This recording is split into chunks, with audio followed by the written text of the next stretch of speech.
copy. What can I do for you? Hi, this is Miranda Cunningham. I would like to talk to the customer service. Yes, how can I help? This is Miranda Cunningham. Are you all right? No, I'm not all right. We are freezing. The heating system is not working. I'll send someone in the afternoon or tomorrow morning. Make it this afternoon. As I said, we are freezing. This is a legal firm and we have a lot of taxing work to do. And it's anything but easy at this temperature. Yeah. I called yesterday to explain the situation and... I see. You don't have to see, you have to come. What is your name, please? I am Matthew Peacock. Listen, Mr. Peacock, if things are not put right straight away, I will make a complaint to your superiors. Good morning.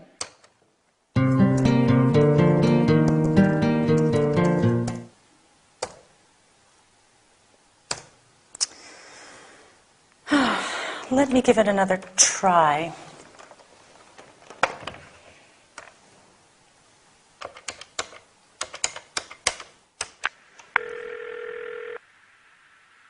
Hi, this is Rose Neck. Hi, this is Miranda Cunningham. Listen, we have had no heating since Monday. I called yesterday and today, but... I'm terribly sorry to hear that, Mrs. Cunningham. Tell me more about what happened so that I can solve your problem. Well, there's very little to say. The heating system is not working, and we tried to fix it, but to no avail. I understand. Let me apologize for the inconvenience. I'll send someone to settle the matter right away. You can't imagine how happy I am to hear that.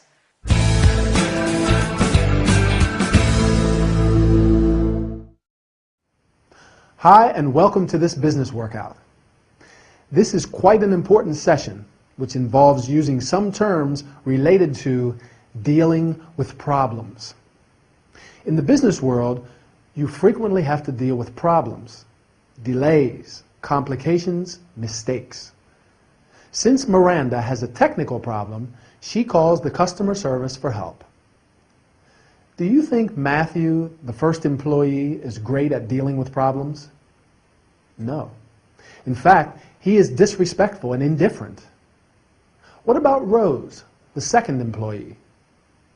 Rose has a very different approach. Her pleasant tone of voice reassures Miranda, and she convinces her that she can trust her, that she understands her problem and can find a quick solution. With the right tone of voice and choice of words, you show the caller that you sincerely want to help him or her solve the problem. Dealing with complaints is no doubt a difficult business and requires a lot of training.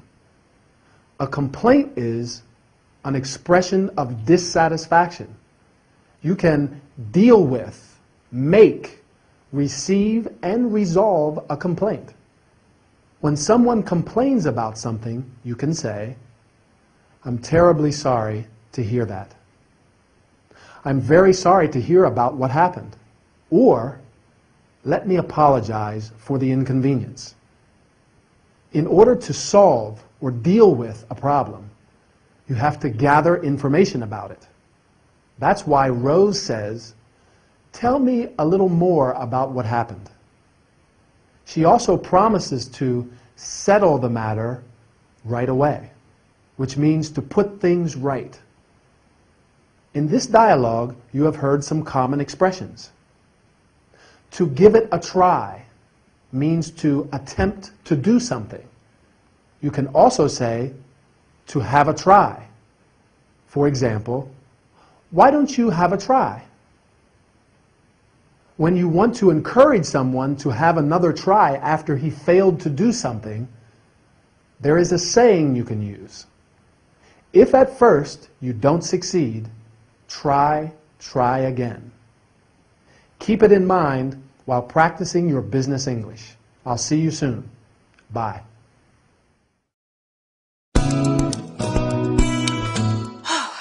First of all, I want to thank you both for helping me with tomorrow's presentation. It's going to be a difficult meeting, and I'm nervous about it. Okay, here it goes. Good morning, everyone. If we are all here, let's get started. Hello? Brittany? Okay. That's fine. Yeah, sure, we can go to dinner tonight.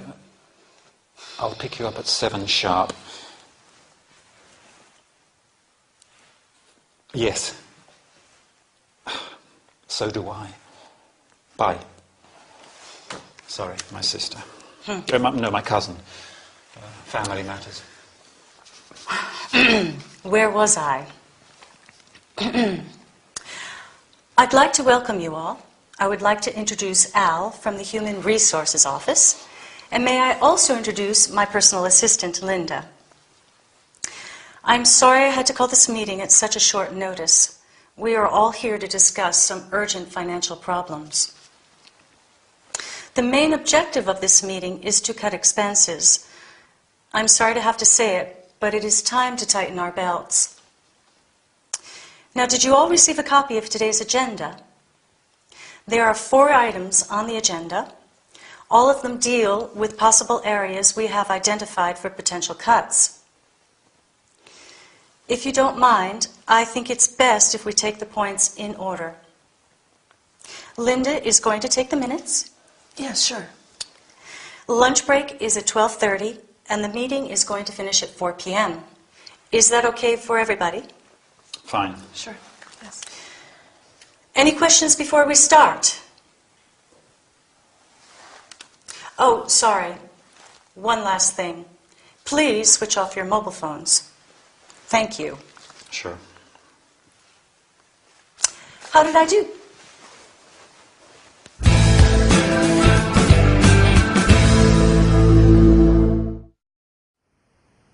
Hi, and welcome to this business session. Today, it's going to be quite a lively workout, so get ready. We're going to talk about opening a meeting. Business meetings are a very important part of organizational communication, but sometimes they can be stressful and unconstructive. It is very important to conduct them with care.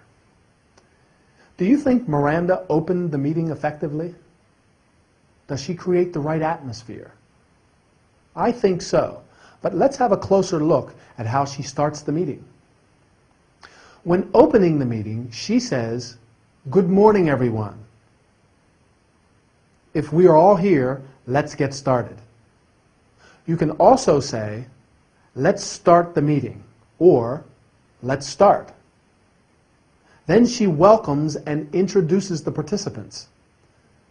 There are many ways to welcome and introduce participants.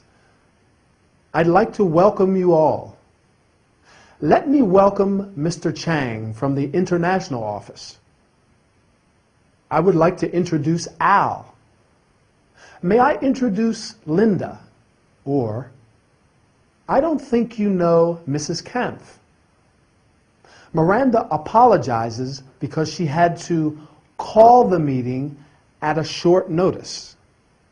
To call a meeting means to arrange a meeting. You can also convene, organize, and set up a meeting.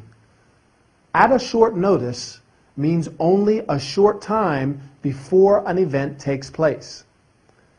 Miranda circulated an agenda in advance so the participants could prepare themselves. She asks, "Did you all receive a copy of today's agenda?" You can also say, "Let's move on to today's agenda," or "Let's get down to business."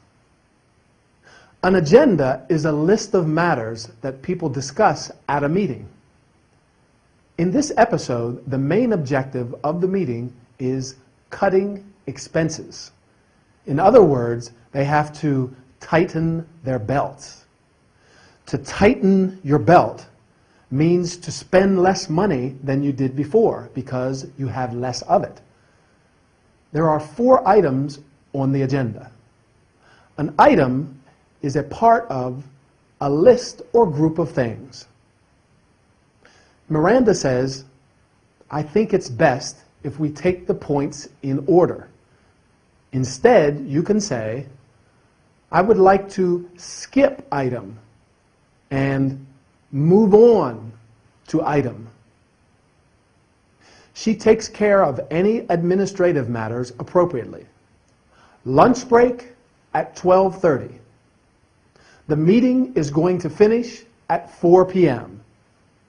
And Linda is going to take the minutes of the meeting. That is, to write down what is said. The minutes is a list or short account of what people said or decided at a business meeting. You can take or do the minutes. I hope this session gave you some useful suggestions on how to open a meeting. A good beginning, says the proverb, is half the battle. See you next time. Wow, that is impressive, isn't it? It is. Maybe I could do the haka before going to work. Good idea. How are Miranda and the girls? They're fine. But I'm a bit worried. Why? Miranda's working too much at the moment. She isn't paying any attention to me. And she always seems to have her head in the clouds. I see. She isn't the same woman she was a few years ago. Yeah, maybe she's interested in something or someone else. What do you mean? You think she's seeing someone else? Certainly not. You're a wonderful husband. And a first-class athlete. The other day, you even played rugby with your university mates. Even though Frank and Martin are now injured. And we all need some physiotherapy. Okay. But don't forget, you scored 2 tries and even made it to the second half. Indeed. And I crawled into bed after 2 pints of beer. Thomason passes the ball to Green. Brilliant. That's brilliant. Melahui kicks. Kowaki scores a try for the All Blacks. What a beautiful try. That's class.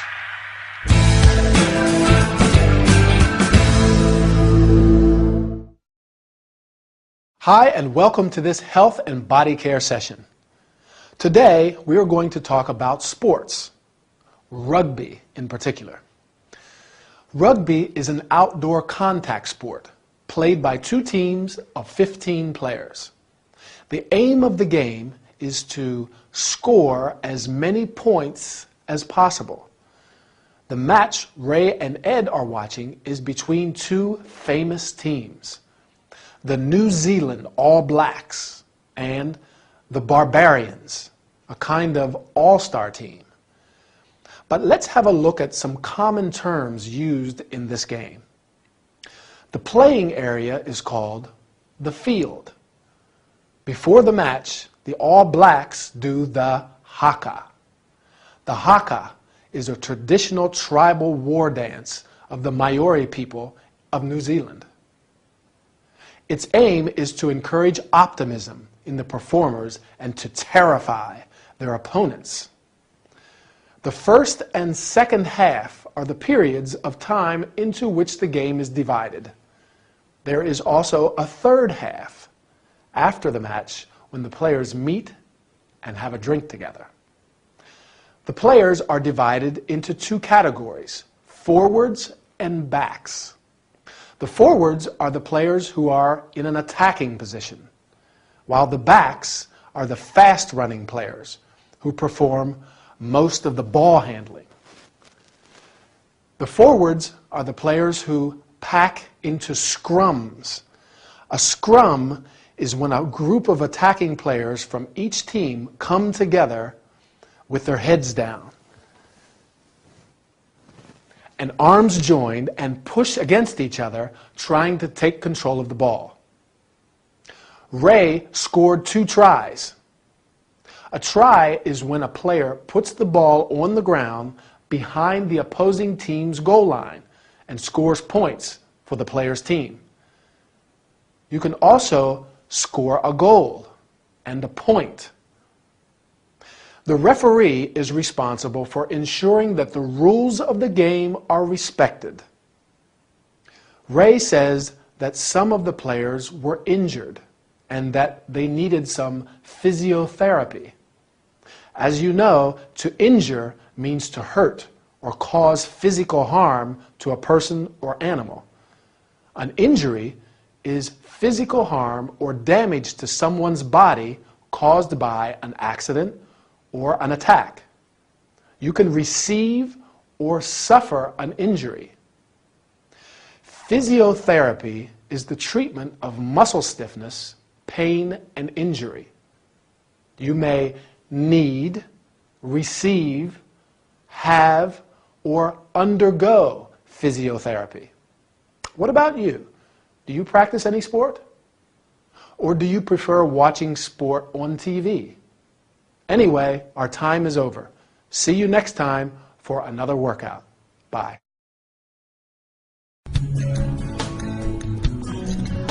Ray, help me. I have a headache. No, I ache from head to foot. I'm running a temperature, and I feel dizzy. This is the worst day of my life. Come on, Miranda. You have the flu. I feel like I'm about to die. Did anybody in your family die from flu? No, but it could be the first one. The doctor gave you a prescription, didn't he? Did you buy the medicine at the chemist? Yes, here it is. Flu and body ache, pain reliever, fever reducer. Seems the right cure to me. I hope so. First, let's read the warnings and directions. You must not exceed the recommended dosage, and pay attention to the side effects. Sure. Temporarily relieves nasal congestion, fever, headache, toothache, backache, minor arthritis. Miranda, you are as safe as the Bank of England. Ray. Sorry. You just have to be patient and wait to recover. Well, I don't have a choice. The doctor said that I have to stay in bed. Could you please call Linda and tell her that I can't be in tomorrow? Of course, darling. I plan to go to the cinema with Emily and Adriana tomorrow, and this is so frustrating.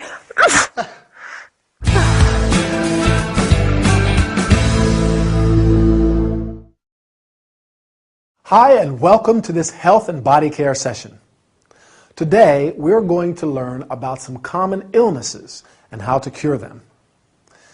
Miranda is not feeling well. She has got the flu.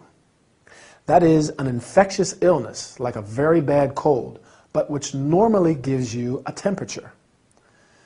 Other common illnesses include a cold, a common infection, especially of the nose and throat, a headache, a pain you feel inside your head, a stomach ache, pain in your stomach, a toothache, pain in a tooth or teeth. You may have, get, suffer from a cold, the flu, etc. When you have the flu, you also have or run a temperature. This means that your body has a higher temperature than normal. When you have the flu, you make an appointment with your family doctor or GP. He or she examines you, asks about your symptoms, and gives you a prescription for some medication or medicine. With your prescription, you go to the chemist's, drugstore, or also pharmacy in the U.S., a shop where you can buy medicine, makeup, and products used for personal hygiene. Every medicine contains warnings and directions, information about dangers and possible complications, and how and when to take it.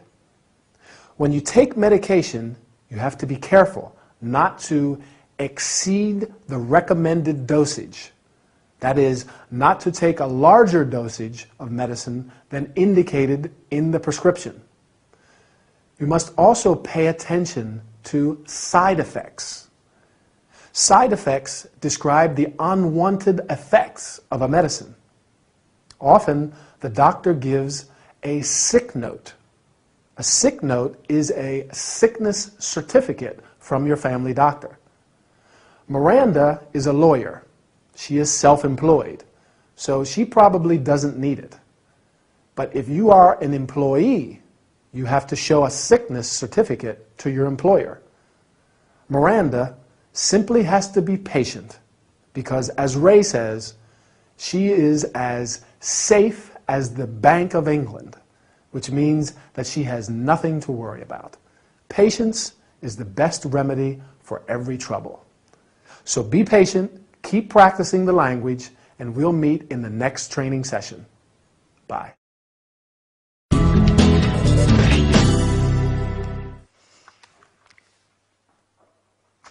Hi, Mom.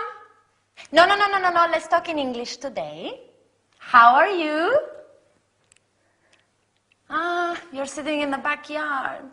What's the weather like? Yes, I can see. It's hot and sunny as usual. No, here it's raining. Yes, they have bad weather here all year long. Yesterday it was windy, the day before foggy, and last week we even had some snow too. Yes, Great Britain is a wonderful place, but the weather is awful, and above all, so unpredictable. And most of the time it's cold. They're heavily clad even in summer. Well, almost. Yes, I really miss our sunny climate. Oh no, you can't imagine how I'd like to wear a nice summer dress, sandals, and no stockings. No, yes, I am happy here, very happy. The Frasers are really nice people.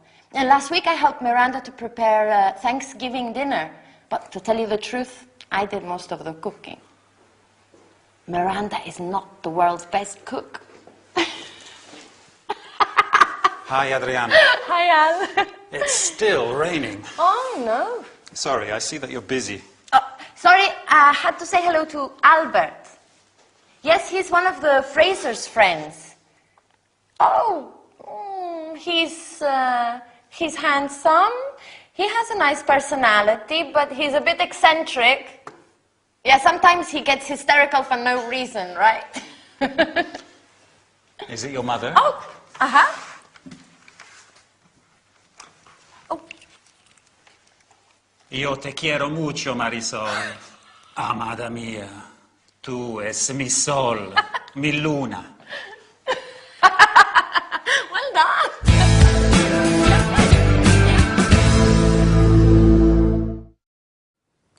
Hi, and welcome everybody to this travel and entertainment session with me, Anthony.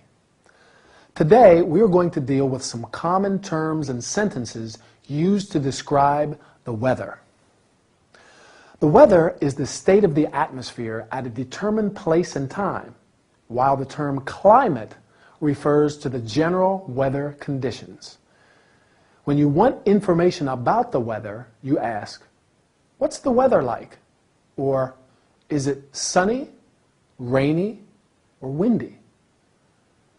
The weather can be bad, good, cold, hot, sunny, rainy, or windy.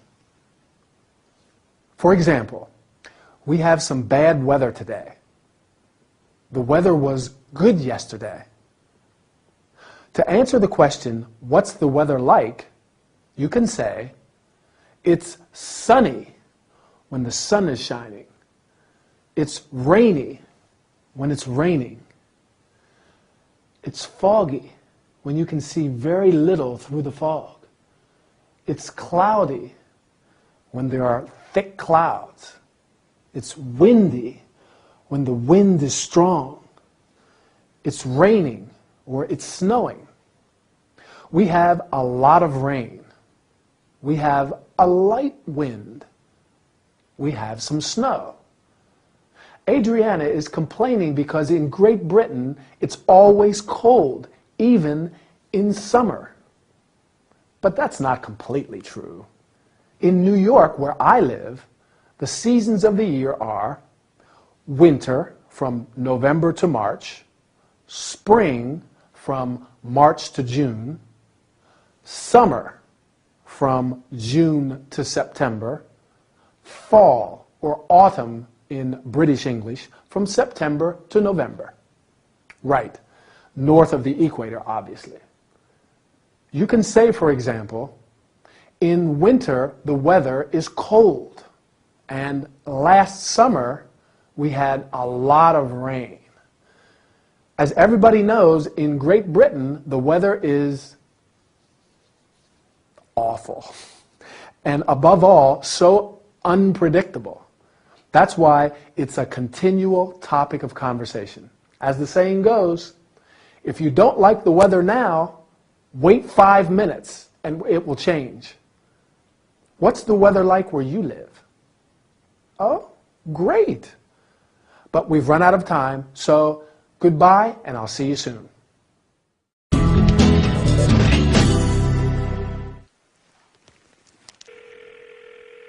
Queen Victoria Hotel, how can I help? This is Miss Fraser from London. I want to reserve a twin room from the 4th to the 6th of May, please. Let me check if we have a room available. I'm very sorry, madam. I'm afraid we are fully booked. Have you another hotel to recommend to me? Yes, I suggest the Royal Yacht. Do you want the phone number? Yes, please. It's 019-8320-3175. Thank you so much. Not at all, madam. I'm sorry I can't help you.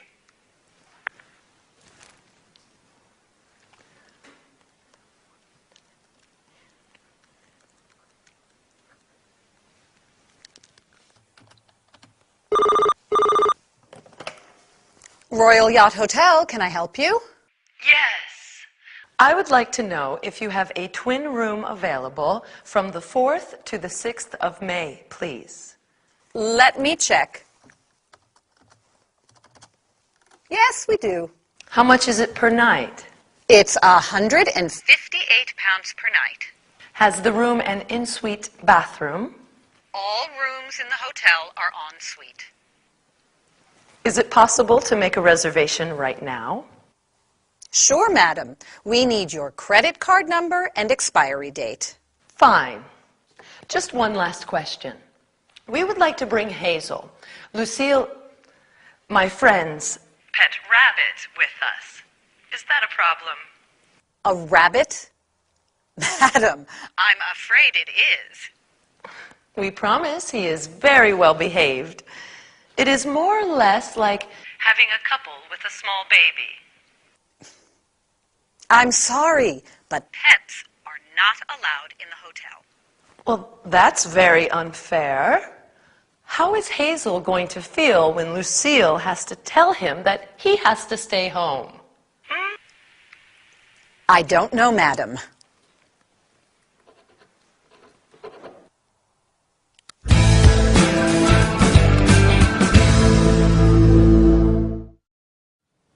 Hi, and welcome to this travel and entertainment session. Do you like traveling? Well, it's a good way to learn English, isn't it? So let's practice some language. Today we're going to talk about making a reservation. Emily is calling a hotel because she wants to reserve a room from the 4th to the 6th of May. You can also say, I want to book a room, or I would like to know if you have a room available. Emily wants to reserve a twin room, a room for two, with 2 single beds. A double room is also a room for 2, but with 1 double bed. Other types of rooms include single room, a room for 1 person, triple room, 1 room for 3 people with 3 single beds, or 1 double bed and 1 single bed. Suite, a set of connected rooms. Sometimes the hotel is fully booked. That means that there are no rooms available. In this case, you may ask the receptionist, "Have you another hotel to recommend?" If the hotel has a room available, you usually ask, "How much do you charge per night?" so that you know how much your stay in the hotel costs you. Emily asks, "Has the room an ensuite bathroom?" An ensuite bathroom means that the bedroom has a private bathroom only for the guests of that room. For example, "I'd like a room with an ensuite bathroom." In order to make a reservation, you have to give or send your credit card number and expiry date. The expiry date is the last date on which your credit card is valid. Sometimes you may want to bring your pet with you. A pet is a domestic animal kept as a companion. In some hotels, pets are not allowed. It is therefore necessary to ask before you go. "I would like to bring my cat, my dog, my rabbit with me. Is that a problem?" Or, "Am I allowed to bring my cat, my dog, my rabbit with me?" Unfortunately, Emily and Lucille are not allowed to bring Hazel, Lucille's rabbit, with them. I'm sure that all pet lovers sympathize with them and with the rabbit too. So, now you can book the hotel for your next vacation and do it in English. Okay? Keep practicing. Bye.